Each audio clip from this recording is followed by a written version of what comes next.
When I look at that, it's the beginning of something new. A Fort Myers Beach church is turning into rubble.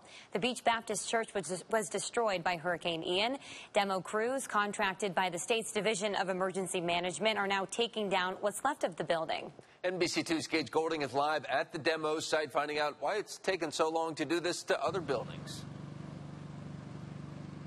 Yeah, the pastor here at Beach Baptist tells me he signed the church up to be demolished back in February. That's how long it took to get to the point where we're at right now. And if you take a gander just on the other side of this fence here, you can see the debris sitting in a big pile.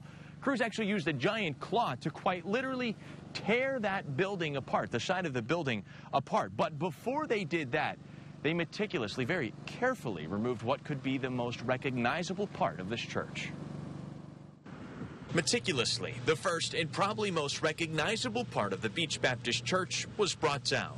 The 8-foot-tall white crosses. Even though that's history coming down, it's still future progress being planned. History coming down, making way for the future. We're going by that Bible verse that he's doing something new. That's what we're hanging our hats on, is that there's something new coming. They've been waiting for the state-contracted demo crew to tear down their church. And it wasn't until yesterday they found out their number was up. They were out here yesterday and dropped some equipment off, so I kind of sort of knew something was happening. They're not alone. Just north of the church on Estero Boulevard, Town Hall sits in disarray. This time, the finger is pointing at FEMA. And for whatever reason, it's almost impossible to get a FEMA inspector down here to give us that final check-off. According to Vice Mayor Jim Adderholt, the town is waiting on an environmental check and historical check. Until those are done, the empty and destroyed halls will sit untouched. We've got a team ready to come and tear it down. We just are waiting for that bureaucratic hurdle of FEMA getting down here to inspect. Back at Beach Baptist, it'll be another day before the building is turned into rubble, and another week or two before that rubble is hauled away. Once it is, their plan to build back bigger and better